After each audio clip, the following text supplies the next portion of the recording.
In 2022, we celebrate 130 years of HBCU football. On December 27th, 1892, Livingstone and Biddle College, now known as Johnson C. Smith University, played in Salisbury, North Carolina, with Biddle winning 5-0. Over time, HBCU football has evolved. HBCU football's popularity continues to rise. Millions attend games each year and millions more watch on television. The HBCU bands provide some of the top entertainment in the country. Over that time, some of the best players to ever play in the National Football League played at HBCUs. Every Monday through Friday on the HBCU Football Daily Podcast, national radio and television host Donal Ware takes a look at what's happening in HBCU football and talks with coaches, players, administrators, and media about the 2022 season.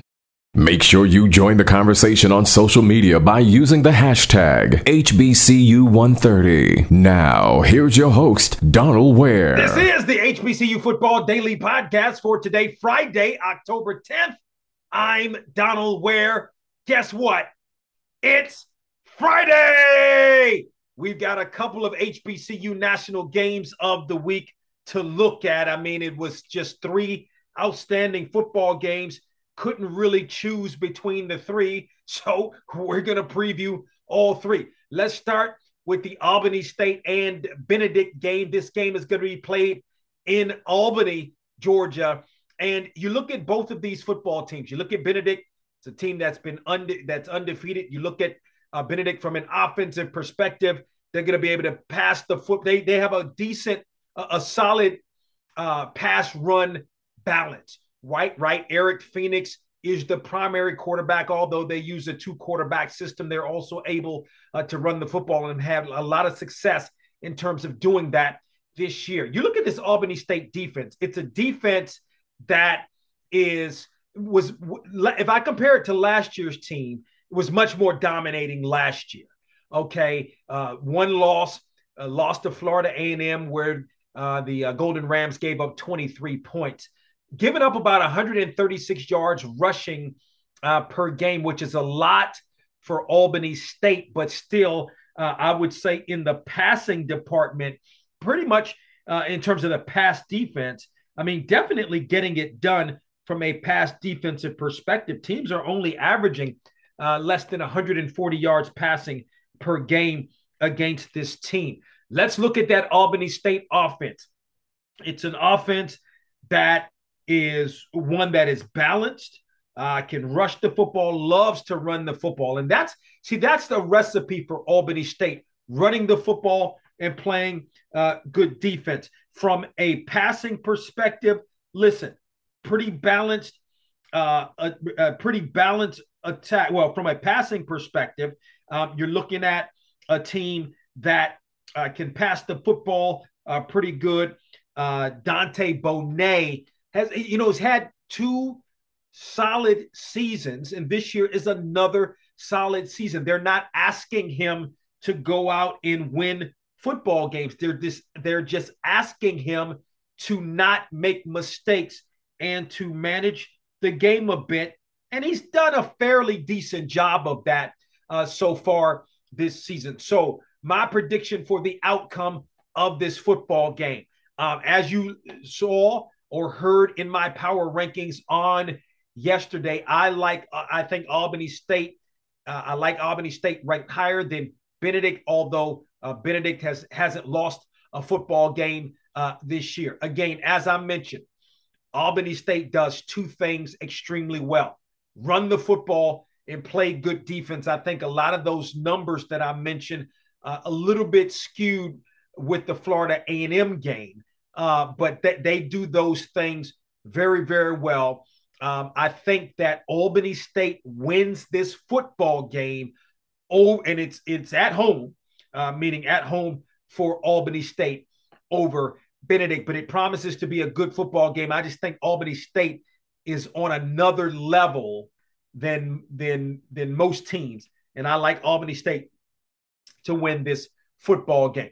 Let's take a look at the one of the other games, Alcorn State and Southern. Now, this is going to be a great promises, I should say, to be a great football game as well. You're talking about a SWAC Western Division showdown. You're talking about a Southern team that's coming off a big blowout victory over Prairie View A&M, 48-13. Meanwhile, Alcorn State's just handling its business. Got off to sort of the slow start. Again, in my power rankings, I think I had Alcorn State third or fourth, but in my power rankings, having won the last 3 games, including a big win over McNeese State. So Alcorn State is playing some really, really good football right now. You look at, let's look at that Alcorn State offense.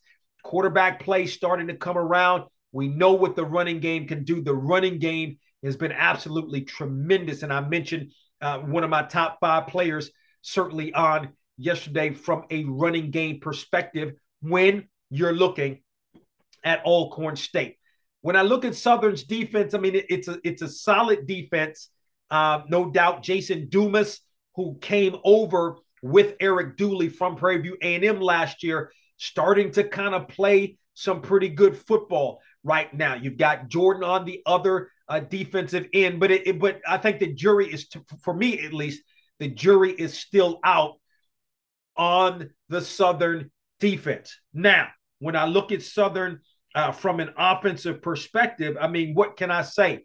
But Sean McCray, the quarterback, the HBCU National Player of the Week, is a guy who can really get it done with both his arm and his legs. And he's really been able to get a lot of that done. I look at Alcorn, that defense. If I look at that Alcorn defense, it's good. It's always been good under Fred McNair. As a matter of fact, we talk about SWAC football, and when you talk about SWAC football, you're talking a lot about offensive showcases. Well, I mean, if I look at Alcorn State's defense, like over the last 7 or 8 years, it's been pretty solid. Again, much like I mentioned with Albany State, Alcorn runs the football well, plays good defense. Southern is I like Southern, and I think it was a great win that Southern had against Prairie View A&M and a statement win. But Alcorn State, in my opinion, is the better football team, runs the football well, plays good defense. That's a recipe for victory for Alcorn State. That game is going to be jam-packed. It's on the road in Baton Rouge. You already know Southern fans are going to attend the football game, and Alcorn State travels well. Their fan base travels well as well. So expect that game to be sold out, and expect an excellent football game, one in which I think Alcorn State will win. Our third game, Bowie State and Virginia Union. A game, continued first place in the CIAA's Northern Division is on the line. How long have we been talking about the CIAA's Northern Division? 7, 8 years now? I mean, it's a division that continues to do well. Virginia Union, I mean, it's hard to say that the Panthers were down last year with a 6-4 record, but they were, and especially in that tough Northern Division, where they're back. Undefeated team. Jada Byers, you heard me mention him, one of my top 5 players at the midway point, is absolutely fantastic. He is over 1,000 yards in 6 games. He's gotten it done. That offensive line has blown people off of the football. Quarterback play is solid. So you're talking about a Virginia Union team that is very, very good, especially in the run game from an offensive perspective.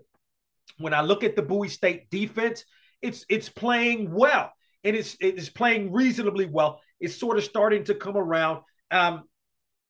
Listen, we know about the man-child, right, in the middle for Bowie State, and he's just continued to get it done. But he's going to have some help, because I'm gonna tell you, it's a situation, okay, where you're talking about a Virginia Union run game, and you're going to have to be able to stop the run. But this is a Virginia Union offense, I think, overall, that is just playing some really good football. When I look at Bowie State's offense, it's starting to come around. Dion Golat Jr. is starting to really play well. He was the HBCU National Player of the Week as well. This is a young man that transferred in from Morgan State. He's spinning the ball extremely well. He had, last week coming in, he had a 10-6 touchdown to interception ratio, but last week didn't throw any interceptions, threw 3 touchdowns.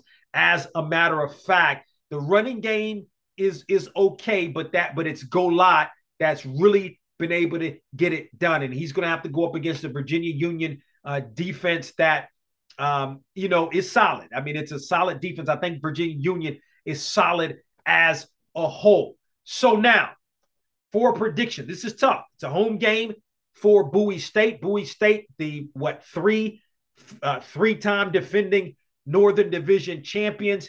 Virginia Union is trying to finally get over the hump this year.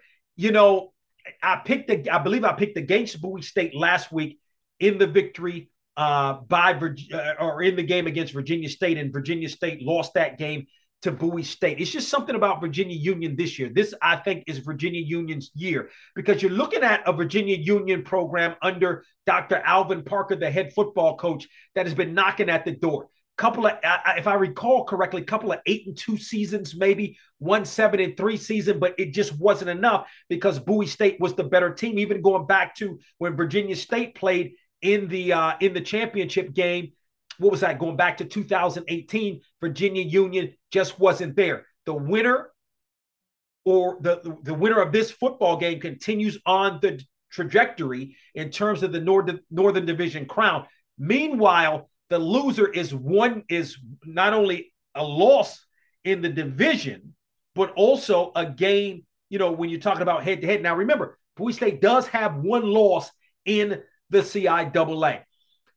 But that said, I'm going to have to go with Virginia Union this time around. I think it's Virginia Union's time, and I think that the Panthers will win this football game. Your thoughts, hit me up via Twitter at Boxtorow, BOXTOROW, or on my personal Twitter account at DWare1, at DWare1. Before I get out of here, I want to remind you about the weekend edition of Box to Row, heard on a radio station near you, also on ESPNU Radio on Sirius XM, Friday, 6 p.m. Eastern Time. That's 5 p.m. Central Time and 3 p.m. Pacific Time. Then also on Sirius XM Channel 142 HBCU, Saturday mornings at 9 Eastern. That's 8 a.m. Central Time and 6 a.m. Pacific Time as well. Also, you can go to our website, boxtorow.com, and find a radio station in your area that carries the show. Eric Dooley, the head football coach of Southern, going to be our guest. Also, Grover Stewart, formerly of Albany State, now defensive tackle in his 6th season with the Indianapolis Colts, going to join us on the program as well. Looking forward to my game. I'll be in Greensboro calling the A&T and Edward Waters game. Don't forget to tell a couple of friends about the HBCU Football Daily Podcast, where you can find us on our website at boxtorow.com, also on iHeartMedia.com, or wherever you get your podcasts, as well as watching on our YouTube page. So check us out. Have a wonderful weekend, and I'll talk with you on Monday. We hope you enjoyed this episode of the HBCU Football Daily Podcast. You can also listen to the podcast at boxtorow.com, iHeartMedia, or wherever you get your podcasts. Don't forget to get your HBCU football fix on Box to Row with Donal Ware each weekend on the radio station near you, and on Sirius XM on HBCU, Channel 142, and on ESPNU Radio on Sirius XM, Channel 84. Follow us on Twitter and Instagram at Box to Row for the latest in HBCU football, and don't forget to tell a friend.